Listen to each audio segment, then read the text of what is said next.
Hi മകളെ, എൻ്റെ പേര് ബഹാവുദ്ദീൻ. ഞാൻ നിങ്ങളുടെ അക്കൗണ്ടൻസി ഫാക്കൽറ്റിയാണ്. ജൂലൈ 1 കൂടി നമ്മുടെ സെക്കൻഡ് അലോട്ട്മെൻറ്റ് പ്രോസസ്സ് കംപ്ലീറ്റ് ആകും. ജൂലൈ 2 നമ്മുടെ ക്ലാസ്സുകൾ സ്റ്റാർട്ട് ചെയ്യും.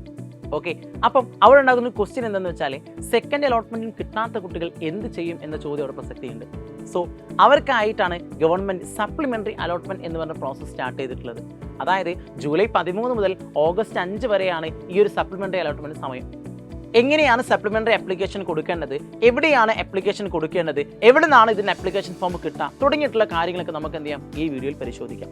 സോ നമ്മൾ തൊട്ടടുത്തുള്ള അക്ഷയ സെൻറ്ററിൽ പോയിട്ട് സെപ്പറേറ്റ് ആയി മറ്റൊരു ആപ്ലിക്കേഷൻ നമ്മൾ സപ്ലിമെൻ്ററി ആപ്ലിക്കേഷൻ കൊടുക്കേണ്ടതായിട്ടുണ്ട്. ഇതുവരെ ഫസ്റ്റ് അലോട്ട്മെൻറ്റിലും സെക്കൻഡ് അലോട്ട്മെൻറ്റിലും ഒരു സ്കൂളിലും കിട്ടാത്ത കുട്ടികൾക്കാണ് നമുക്ക് ഈ സപ്ലിമെൻ്ററി ആപ്ലിക്കേഷൻ കൊടുക്കാൻ സാധിക്കും.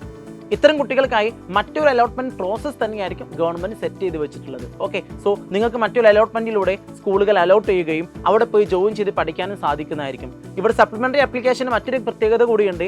ഏതൊക്കെ സ്കൂളുകളിലാണോ വേക്കൻസി ഉള്ളത്, ആ വേക്കൻസി ഉള്ള സ്കൂളുകളിലെ വേക്കൻസി ഉള്ള കോഴ്സുകൾക്ക് മാത്രമേ നിങ്ങൾക്ക് അപ്ലൈ ചെയ്യാൻ പറ്റത്തുള്ളൂ എന്ന കാര്യം ശ്രദ്ധിക്കണം.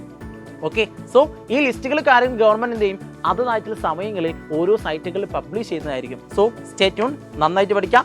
All the best.